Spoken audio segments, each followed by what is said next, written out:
ಏನು ಹೇಳಕತ್ತಿದ್ವಿ, ಆ ಒಂದು ಕುಟುಂಬದವರು ಬುತ್ತಿಯನ್ನು ಕಟ್ಕೊಂಡ್ ಬಂದಿದ್ರಲ್ಲ, ಮನೆಯಾಗಲ್ಲಿ ಮಠದಾಗ ಒಳಗೆ 4 ಗೋಡಿ ನಡುವೆ ಕುಂತ ದಿನ ಉಣ್ಣೋದ ಐತಿ. ನಾವಲ್ಲಿ ಕೆರೆ ದಂಡಿ ಕುತ್ಕೊಂಡು ಗಾಳಿಗೆ ಗಿಡದ ಕೆಳಗ ಅಷ್ಟು ಕೂಡಿ ಪ್ರಸಾದ ಮಾಡೋಣಂತ ಬುತ್ತಿ ತಗೊಂಡ ಕೆರೆ ದಂಡಿಗೆ ವಿಶಾಲವಾದಂಥ ಒಂದು ಮರದ ಕೆಳಗೆ ಕುತ್ಕೊಂಡು ಎಲ್ಲರೂ ಪ್ರಸಾದ ಮಾಡಕತ್ರು. ಇದು ನಾಳಿಂದ ಹಿಂಗ ಮಾಡ, ಮ್ಯಾಲಿಂದ ಬಂದ್ ಮಾಡಿಬಿಡು. ಇಲ್ಲ, ಇದು ಕ್ಲಿಯರ್ ಐತಿ. ಏನು ಅವ್ರ ಮನ್ಯಾಗ ಕುಂತ ಕೇಳೋರಿಗೇನು ಹೇಳ್ಬೇಕಾಗಿಲ್ಲ. ನಾವು ನಾಳೆಯಿಂದ ಮ್ಯಾಲಿನ ಮೈಕ್ ಬಂದ್ ಮಾಡಿ, ಇದು ಸ್ಪಷ್ಟವಾಗಿ ಕೇಳಿಸ್ತೈತಿ. ಅವರೆಲ್ಲ ಕೂಡಿ ಪ್ರಸಾದ ಮಾಡಿದ್ರು. ಪ್ರಸಾದ ಮುಗಿದ ಬಳಿಕ ಮಧ್ಯಾಹ್ನ ತಣ್ಣಗ ಗಾಳಿ ಬೀಸ್ತಿತ್ತು. ಅವರೆಲ್ಲ ಅಲ್ಲೇ ಗಿಡದ ಕೆಳಗ ಮೆತ್ತಗ ಹುಲ್ಲು ಹಾಸಿನ ಮ್ಯಾಲ ಅಡ್ಡಾದರು ಹಿರಿಯರು. ಆದ್ರೆ ಈ ಮಕ್ಕಳು ಇರ್ತಾವಲ್ಲ, ಇವು ಸಣ್ಣ ಸಣ್ಣ ಮಕ್ಕಳು, ಉಡಾಳು ಹುಡುಗರು ಮಕ್ಕೊಳಲ್ರಿ ಅವ್ರು ಮಧ್ಯಾಹ್ನ. ಅವ್ರಿಗೆ ಜಿಗದಾಡೋದು, ಅವ್ರಿಗೆ ಆಟ ಆಡೋದು. ಆ ಹುಡುಗರ ಗುಂಪು ಆಡಕತ್ತಿತ್ತು. ಈ ದೊಡ್ಡವರಿಗೆಲ್ಲ ಡಿಸ್ಟರ್ಬ್ ಆಕಿತ್ತದ. ಎಷ್ಟು ಗದ್ದಲ ಮಾಡ್ತೀರೋ ನೀವು, ಹೋಗ್ರಿ ಎಲ್ಲ ದೂರ ಹೋಗ್ರತ್ಲಾಗ. ಇಲ್ಲಿ ಏನ್ ನಮಗೂ ತಾವು ಮಕ್ಕೋಣಲ್ಲ, ನಮಗೂ ಮಲ್ಗೂಡಂಗಿಲ್ಲ ಅಂತ ಹುಡುಗರನ್ನ ಜಬ್ರಿಸಿ ಕಳಿಸಿದ್ರು. ಆ ಹುಡುಗರು ಆಡ್ಕೊಂತ ದೂರ. ಅವಾಗೆಲ್ಲ ಈಗ ಹುಬ್ಬಳ್ಳಿ ಬೆಳೆದ ಅಜ್ಜನ ಮಠ ಎಲ್ಲ ಕೂಡೈತ್ರಿ. ಅವಾಗೆಲ್ಲ ಅಲ್ಲಿ ಅರಣ್ಯ ಪ್ರದೇಶದು, ಬಹಳ ದಟ್ಟವಾದಂತ ಗಿಡಗಂಟಿಗಳು. ಆಡ್ಕೊಂತ ದೂರ ಹೋಗ್ಯಾರ. ಅಲ್ಲಿ ಒಂದು ಬಲವಾದ ಘಟಸರ್ಪ ಮಲಗಿ ಬಿಟ್ಟದ ಬಿಸಿಲಾಗ. ಅಯ್ಯೋ ಹಾವು ಅಂತ ಎಲ್ಲಾರು ಗಾಬರಿ ಆದ್ರು. ಅದ್ರಾಗ ಒಂದು ಹುಡುಗಂದ, ಆ ಹಾವು ಸತ್ತಿತ್ತದ, ಹೆದರ್ಬೇಡ್ರಿಂದವ. ಯಾಕಂದ್ರೆ ಅದು ಒಟ್ಟ ಅಲ್ಲಾಡುವಲ್ದ. ಅದು ಏನು ನುಂಗಿತ್ತೋ ಏನೋ ಬಿಸಿಲಾಗ ಬಿದ್ದು ಬಿಟ್ಟೈತಿ, ಅದು ಸತ್ತೈತಂತ ಅವ. ಇಲ್ಲ, ಅದು ಜೀವಂತ ಐತಂತ ಮತ್ತೊಬ್ಬ. ಹಿಂಗ ಒಬ್ರಿಗೊಬ್ರು ಹಿಂಗ ಚರ್ಚ್ ಮಾಡುವಾಗ ಯಾವ ಹುಡುಗ ಸತ್ತ ತಂದ ಅವ ತೋರಿಸ್ತೀನಿ ನೋಡ್ರಿ ಬೇಕಿದ್ರ ಅಂತೇಳಿ ಒಂದ್ ಚಲೋ ಕಲ್ ತಗೊಂಡು ಬೀಸಿ ಹಾವಿಗೆ ಹೋಗದ. ಯಾವಾಗ ಕಲ್ಲು ಬಂದು ಬಿತ್ತು, ಬುಸ್ ಅಂತ ಎದ್ದು ಬಿಡ್ತ ಹಾವು. ಯಾವ ಕಡೆ ಒಗದಿದ್ದ ಕಲ್ಲು ರವ್ ಅಂತ ಬಂದದ್ದ ಒಂದು ಸುತ್ತ ಕಡದ ಬಿಗದ ಕಟ್ಟಿ ಬಿಡುತ್ತ ಹಾವು. ಬಿಗದ ಕಟ್ಟಿದ ಕೂಡಲೇ ಅದು ಹಿಂಗ್ ಸುಳ್ಳಿ ಹಾಕಿ ಕಾಲು ಕೈ ಬಿಗತು, ಕಡಿಯಾಕತ್ತು. ಹುಡುಗರಿಗೆಲ್ಲ ಚಿರಾಡಕತ್ತು, ಒಳಕತ್ತು. ಅಯ್ಯೋ ಹಾವು ಹಾವು ಹಾವು. ಆದ್ರೆ ಬಿಡಿಸ್ಕೊಳ್ರು ಅಂದ್ರೆ ಯಾರು ಬಿಡಿಸು ಅಂತಾರ. ಹಾವು ಅಂದ್ರೆ ಯಾರಿಗೆ ಹರಸೈತ್ ನಡಗಿದ್ನಂತ. ಇವನಂತಾನ, ಅಣ್ಣ ಬಿಡಿಸ್ಕೋ, ತಮ್ಮ ಬಿಡಿಸ್ಕೋ, ಗೆಳೆಯ. ಅಣ್ಣಿಲ್ಲ, ಗೆಳೆಯ ಇಲ್ಲ, ಹೆದರ್ ದೂರ ಸರಿಯಾಕತ್ತರು. ಯಾಕೋ ಹುಡುಗರು ಬಾಳ ಗದ್ದಲ ಮಾಡ್ತವ. ನೋಡ್ರಿ ಏನಾತಂತ ದೊಡ್ಡವರೆಲ್ಲ ಓಡಿ ಬಂದು ನೋಡ್ತಾರ, ಹಾವು ಬಿಗದು ಬಿಟ್ಟೈತಿ. ಜನ ಎಲ್ಲ ಕೂಗಾಕತ್ತರು. ಕುಗಿದು ಹೋಗ್ತೇನು ಹಾವು. ಇನ್ನೊಟ್ಟು ಮಂದಿ ಹೆಚ್ಚು ಕೂಡ್ತ, ಆದ್ರೆ ಒಬ್ರು ಸಹಿತ ಬಂದು ಬಿಡಿಸೋರಿಲ್ಲ. ಯಾರಿಲ್ಲ ಎರವಿನ ಸಂಸಾರ, ನೀರ ಮ್ಯಾಲಿನ ಗುಳ್ಳಿ ನಿಜವಲ್ಲೋ ಹರಿಯೇ. ಅಜ್ಜ ಬಿಡಿಸುವ, ಮಾಮ ಬಿಡಿಸುವ, ಕಾಕ ಬಿಡಿಸುವ. ಯಾ ಕಾಕನೂ ಇಲ್ಲ, ಮಾಮನೂ ಇಲ್ಲ, ಯಾರು ಇಲ್ಲ. ಕೊನೆಗೆ ಸ್ವತಃ ಹಡದ ತಾಯಿ ತಂದೆ ಸಹಿತ ಆಕೆ ಅಂತಾಳ ಗಂಡಗ, ಹೋಗ್ರಿ ನನ್ ಮಗನ್ ಬಿಡಿಸ್ಕೊಳ್ರಿ ಅಂತಾಳ. ಅವನೇನ್ ದೇವ್ರನು ಬಿಡಿಸ್ಕೊಳಕ? ಹುಚ್ಚಿ, ಅವನಂತೂ ಮೈ ತುಂಬ ಕಡ್ದೈತಿ. ಹೊಳ್ಳಿ ಇನ್ನ ನನ್ನೂ ಕಡಿತದ ಬಿಡಿಸ್ಕೊಳಕ್ ಹೋದ್ನಿ ಅಂದ್ರ ಬ್ಯಾಡಂತವ. ಇರ್ಲಿ ಬಿಡು, ನಡ್ರ ಕಡೆಗೆ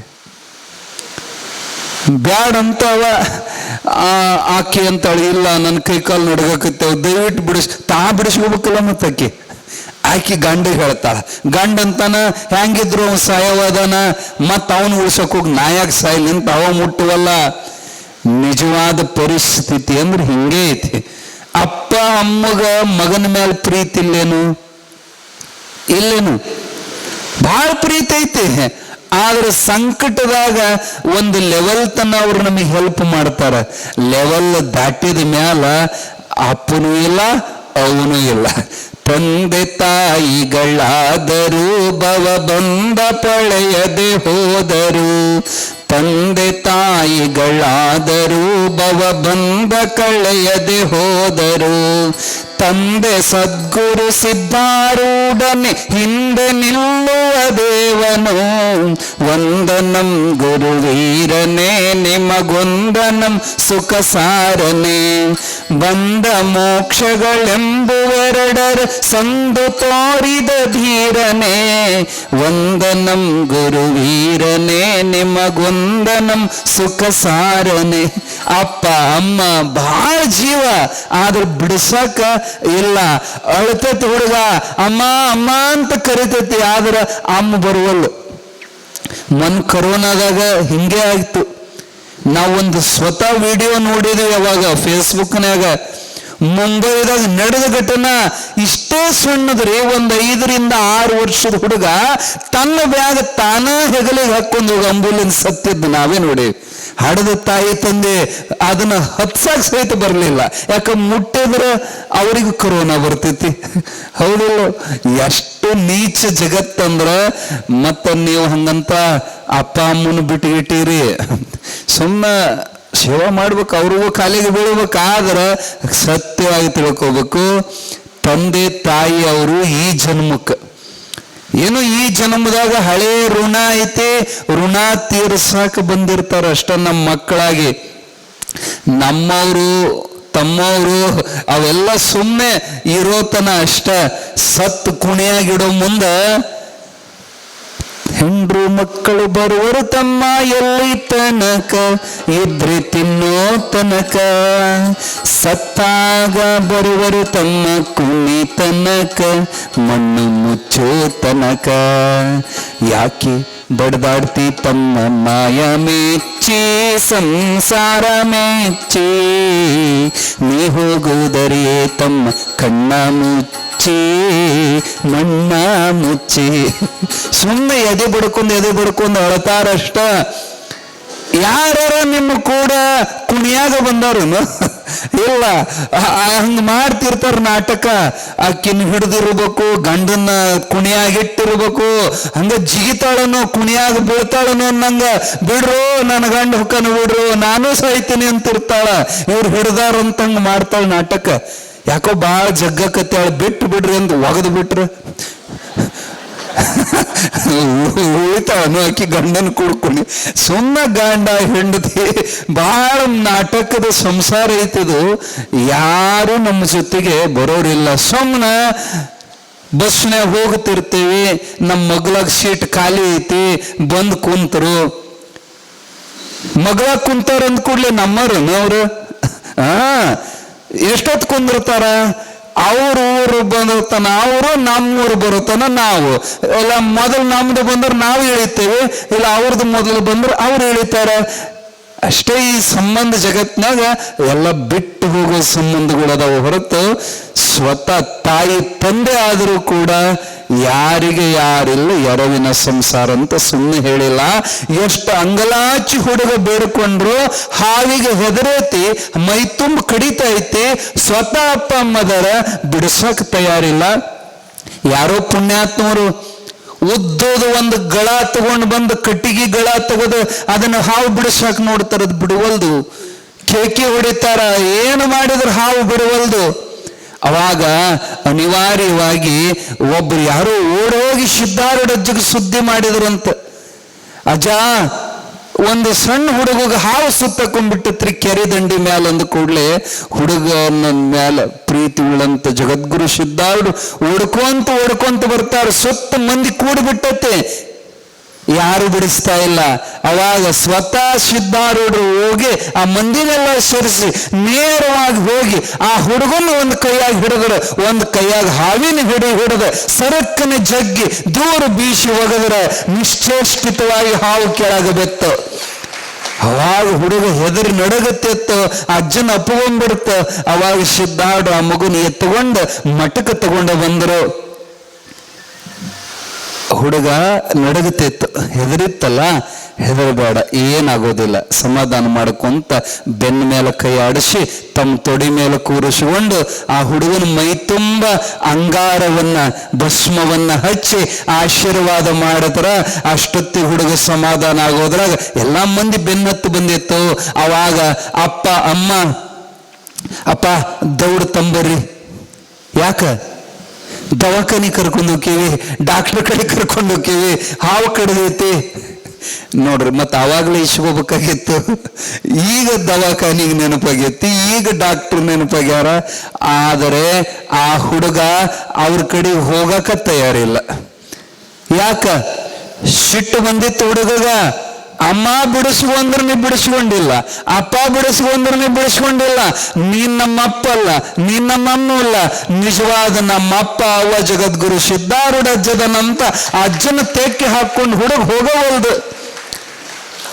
1 ವರ್ಷದ ಹಿಂದೆನೆ ಸಿದ್ಧಾರೂಢರು ಸೂಚನೆ ಕೊಟ್ಟಿದ್ರು ಅವ್ರ ಮಠಕ್ಕೆ ಬಂದಾಗ, ಈ ಹುಡುಗ ಕಂಟಕೈತಿ, ಮೇಲೆ ಕೂರಿಸಿಕೊಂಡು ಪ್ರತಿದಿನ 1008 ಓಂ ನಮಃ ಶಿವಾಯ ಇವನ್ ಕಡೆಯಿಂದ ನೀವು ಹೇಳಿಸ್ಬೇಕು. ಮುಂದೆ ನೀವು ಹೇಳ್ರಿ, ಹಿಂದವ ಹೇಳ್ತಾನ ಮಾಲ ಹಿಡ್ಕೊಂಡು ದಿನಾ ಬಿಡದಂಗ ಮಾಡ್ರಿ, ಇವನ ಮೃತ್ಯು ತಪ್ಪು ಹೋಗ್ತೈತೆ, ಅಕಾಲಿಕ ಮರಣ ತಪ್ತಂತ ಸ್ವತಃ ಅಜ್ಜ 1 ವರ್ಷದಿಂದ ಹೇಳಿದ್ರು. ಇವ್ರು 4 ದಿನ ಮಾಡಿ 5ನೇ ದಿನಕ್ಕೆ ಬಿಟ್ಟಿದ್ರು. ಅಜ್ಜವ್ರು ಬೈತಾರ ಅವರಿಗೆ, ಎಂದು ಹಂಗ ಮಾಡಿದ್ ತಪ್ಪಿಸಬಾರದು, ನೇಮ ಏನೋ ನಿಮ್ ಪುಣ್ಯ, ಇವತ್ತ ಇಂಥ ಕಂಟಕ್ಕೆ ಬಂದಾಗ ಮಠದಾಗಿದ್ರಂತ ನೀವು ಬದುಕಿ ಉಳಿದ್ರಿ, ಇರ್ಲಿ ಹೋಗಪ್ಪ, ಹೆದರಬೇಡ, ಅವರು ನನ್ನ ಸ್ವರೂಪರದಾರಂತ ಸಮಾಧಾನ ಮಾಡಿ ಹೊಳ್ಳಿ ಆ ಅಪ್ಪ ಅಮ್ಮನ ಕಡೆ ಕೊಟ್ರು. ನೋಡ್ರಿ, ಲೋಕದೊಳಗ ಇದೇ ಪರಿಸ್ಥಿತಿ ಇರ್ತತಿ. ಎಲ್ಲರೂ ನನ್ನವನು ಅಂತಾರ. ಎಲ್ಲಿತನ ಅಂದ್ರೆ ನಮ್ಮಿಂದ ಅವರಿಗೆ ಅನುಕೂಲ ಆಗೋತನ ನಮ್ಮೂರಂತಾರ. ಯಾವಾಗ ನಮ್ಮಿಂದ ಅವರಿಗೆ ಉಪಯೋಗ ಆಗೋದಿಲ್ಲ, ಅವಾಗ ಮಗ್ಲಾಗ ಇದ್ರು ಕಣ್ಣಿಗೆ ಕಂಡ್ರು ನೋಡಿದ್ರು ನೋಡದಂಗ ಹೋಗ್ತಾರ. ಅಷ್ಟೇ ಈ ಜಗತ್ತಿನ ಪರಿಸ್ಥಿತಿ, ಸತ್ಯವಾದ ಪರಿಸ್ಥಿತಿ. ಇದನ್ನ 100ಕ್ಕೆ 100 ಮನಸ್ಸಿನ ಗಂಟು ಹಾಕೊಳ್ರಿ, ಇದನ್ನ ಗಂಟು ಹಾಕೊಳ್ರಿ. ಅನುಕೂಲ ಸಿಂಧು. ಎತ್ತ ನಮ್ಮ ಮನ್ಯಾಗ ಚಂದ ದುಡಿಯೋತನ ಎತ್ತಿಂದ ದುಡಿಸ್ಕೊಂತೀವಿ. ಅದು ದುಡಿಯೋದು ಬಂದಾದ ಕೂಡಲೇ ಕಟಕರಿ ಕೊಡ್ತೀವಿ ವಯಸ್ಸಾತಂತ. ಹಾಲು ಹಿಂಡೋತನ ಹಾಲು ಹಿಂಡುತ್ತೇವೆ, ವಯಸ್ಸಾತಂದ್ರೆ ಕಡ್ಕೊಂಡು ತಿನ್ನೋರಿಗೆ ಕೊಡ್ತೀವಿ. ಇದೇ ಪರಿಸ್ಥಿತಿ ಎಲ್ಲರದು.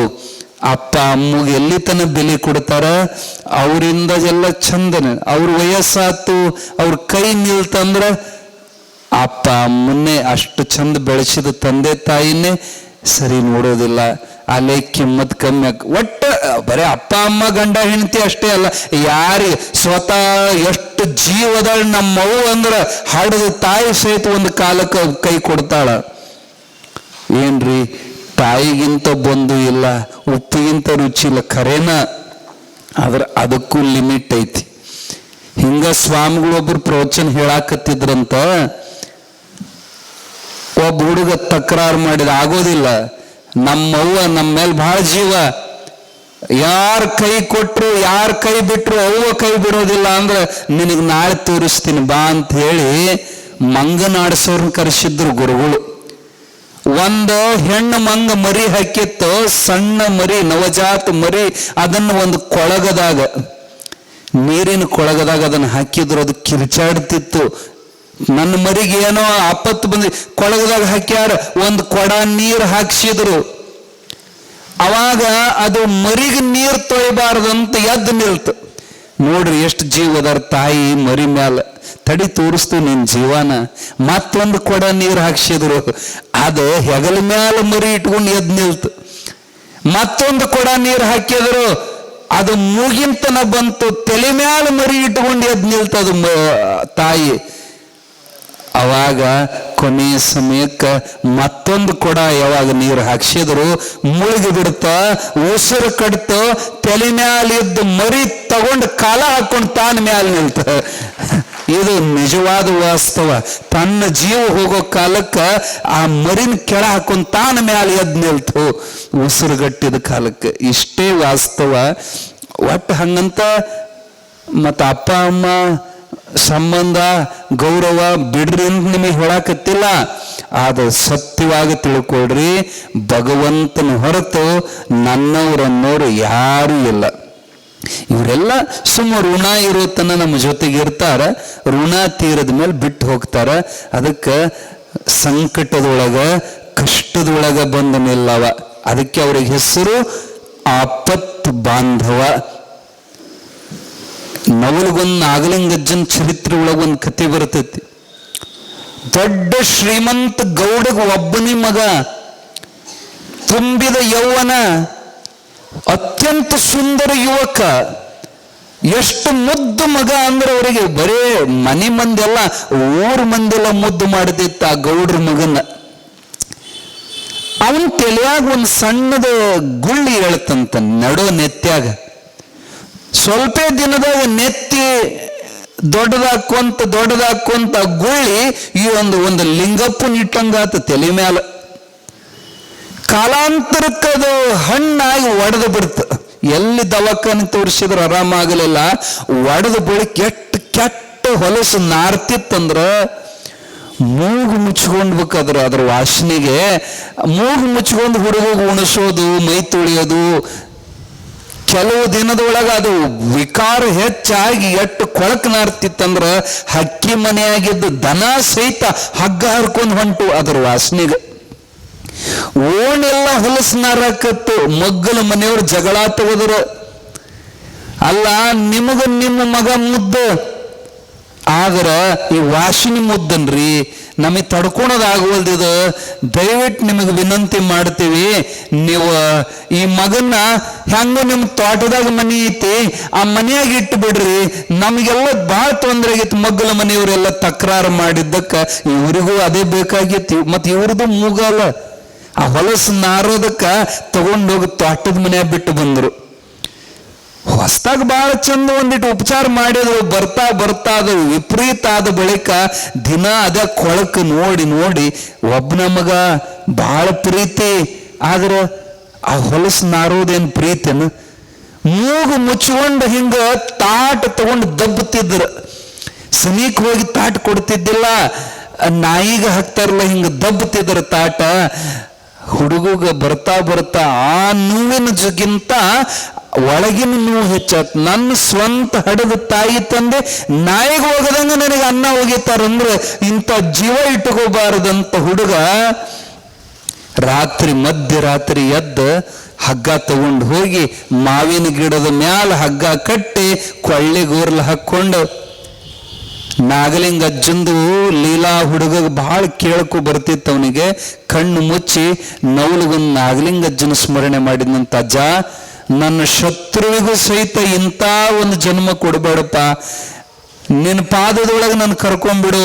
ನಾಗಲಿಂಗ ಅಂತ ಸ್ಮರಣೆ ಮಾಡಿ ಹಗ್ಗ ಹಾಕೊಂಡು ಜಿಗಿಯೋದ್ರೊಳಗೆ ಸಾಕ್ಷಾತ್ ನವಲಗೊಂದು ನಾಗಲಿಂಗಜ್ಜ ಪ್ರತ್ಯಕ್ಷ ಆಗಿ ಹುಡುಗನ ಅಂತರದೊಳಗೆ ಹಿಡಿದು ಕೊಳ್ಳಾಗೆ ನೂರಲು ಬೆಚ್ಚಿ ಕಪಾಳಕ್ಕೆ ಬಡದ್ರಂತ. ಎಂತ ಮೂರ್ಖದಿಯೋ, ಆತ್ಮಹತ್ಯೆ ಮಾಡ್ಕೊಂತಾರೇನು ನನ್ನ ಭಕ್ತರು. ಇಲ್ಲ ಜಾ, ತಾಯಿ ತಂದೆಗೆ ಬೇಡವಾದ ಈ ಜನ್ಮ ತಗೊಂಡ್ ನಾ ಏನು ಮಾಡ್ಲಿ ಅಂತ ಕಣ್ಣೀರು ಹಾಕುವಾಗ ಆಯ್ತಾಯ್ತು ಸಮಾಧಾನ ಮಾಡ್ಕೊ, ಏನಾಗೈತಿ ಅಪ್ಪ ಇಲ್ಲಿ ಹಿಂಗಾಗೈತಿ ಸರಿ ಎಂದವ್ರೆ. ಆ ಕೊಳಕು ಹೊಲಸು ನಾರುವಂತ ಗಾಯ, ಕೀವು ರಕ್ತದಿಂದ ಕೂಡಿರುವಂತ ಆ ನೆತ್ಯಾಗಿನ ಗಾಯನ ತಮ್ಮ ನ್ಯಾಲ್ಗಿ ಹಚ್ಚಿ ನೆಕ್ಕಿ ಬಿಟ್ರಿ. ಎಲ್ಲ ನೆಕ್ಕಿ ಸ್ವಚ್ಛ ಮಾಡಿದ್ರ ಪೂರು. ನಮಗೆ ಬರೀ ಅದನ್ನು ನೋಡೋದು ಅಸಹ್ಯ, ಅದನ್ನ ನ್ಯಾಲ್ಗಿಲ್ ನೆಕ್ಕೋದಂದ್ರ ಅದು ತಾಯಿಗಿಂತ ದೊಡ್ಡ ಗುಣ. ಅದು ಹೊಲಸು ಬೆಳಿತಾಳ ತಾಯಿ, ಆದ್ರೆ ಗುರು ತಾಯಿ ಅದಕ್ಕೆ ಅಂತಾರ ಮಹಾರಾಷ್ಟ್ರ ಕಡೆಗೆ ಮಾವುಲಿ ಅಂತ ಕರೀತಾರ. ಸಂತರನ್ನ ಮಹಾತ್ಮರನ್ನ ಮಾವುಲಿ ಅಂದ್ರೆ ತಾಯಿ ಅಂತ. ಗುರು ತಾಯಿ ನಾಲ್ಗೆ ಹಚ್ಚಿ ನೆಕ್ಕಿದಾಗ ಅವ್ರ ನಾಲ್ಗಿಗೆ ಒಂದು ತಾಕತ್ತಿತ್ತು. ಅವರ ಕಿರುನಾಲ್ಗಿಯಿಂದ ಅಮೃತ ಜಿನಗತಿತ್ತು. ಆ ಅಮೃತ ನಾಲ್ಗೆಯಿಂದ ನೆಕ್ಕಿದ ಮರುಕ್ಷಣಕ್ಕೆ ಎಲ್ಲ ಗಾಯ ಮಾಯಾಗಿ ಹುಡುಗ ಆರಾಮಾದ, ಸುದ್ದಿ ಗೊತ್ತಾಗಿ ತಂದೆ ತಾಯಿ ಎಲ್ಲ ಬಂದರು, ನಾಗಲಿಂಗಜ್ಜನ ಸ್ತುತಿ ಮಾಡಿದರು. ಹುಡುಗನ ಮನೆ ಕರ್ಕೊಂಡು ಹೋಗಕ್ಕೆ ತಯಾರಾದರೂ ಹುಡುಗ ಹೋಗಲಿಲ್ಲ. ನೀವೆಲ್ಲ ತಂದೆ ತಾಯಿ ಅಲ್ಲ, ನನ್ನ ಸಂಕಟ ಕಾಲಕ್ಕೆ ನನಗೆ ಕೈ ಕೊಟ್ಟಂತ ನಿಮಗೂ ನನಗೂ ಸಂಬಂಧ ಮುಗೀತು. ನನ್ನ ನಿಜವಾದ ಗುರು, ನಿಜವಾದ ತಾಯಿ ತಂದೆ ನಾಗಲಿಂಗಜ್ಜದನಂತ ಸದಾವಕಾಲ ನಾಗಲಿಂಗಜ್ಜನ ಸೇವಾ ಮಾಡ್ಕೊಂತ ಅವರ ಪಲ್ಲಕ್ಕಿ ಹೋರುವಂತ ಬೋವಿಯಾಗಿ ಸೇವಾ ಮಾಡ್ಕೊಂತ ಜನ್ಮ ಸಾರ್ಥಕ ಮಾಡ್ಕೊಂಡ ಆ ಹುಡುಗ ಅಂತ ಚರಿತ್ರೆ ಬರ್ತೈತಿ. ಯಾಕೆ ಈ ಎಲ್ಲ ಪ್ರಸಂಗ ಹೇಳಿದ್ವಿ ಅಂದ್ರೆ, ಸಿದ್ಧಾರೂಢನೊಲಿದರೆ ಮರಣ ಬಾರದು. ಆ ಹಾವು ಮೈ ತುಂಬ ಕಡದತ್ತಂದ್ರು ಅಜ್ಜ ಹೇಳ್ತಾರೆ, ಏನು ಬೇಕಾಗಿಲ್ಲ, ಯಾವ ದವಾಖಾನೆ ಯಾವ ಔಷಧಿ ಏನು ಬೇಡ, ಕೇವಲ ಭಸ್ಮ ಸಾಕು, ಅವನಿಗೇನು ಆಗೋದಿಲ್ಲ, ಮನೆ ಕರ್ಕೊಂಡು ಹೋಗ್ರಿ ಅಂತ ಅಂಗಾರದ ಮಹಿಮೆಯಿಂದ ಹುಡುಗೇನೂ ಆಗಲಿಲ್ಲ, ವಿಷ ಏನೂ ಏರ್ಲಿಲ್ಲ, ಆ ಹುಡುಗ ಬದುಕಿದ. ಇದು 16ನೇ ಅಧ್ಯಾಯದ ಚರಿತ್ರೆ. ಇನ್ನ 17ನೇ ಅಧ್ಯಾಯದ ಕಥೆಯನ್ನ ಕೇಳುವಂಥವ್ರಾಗ್ರಿ.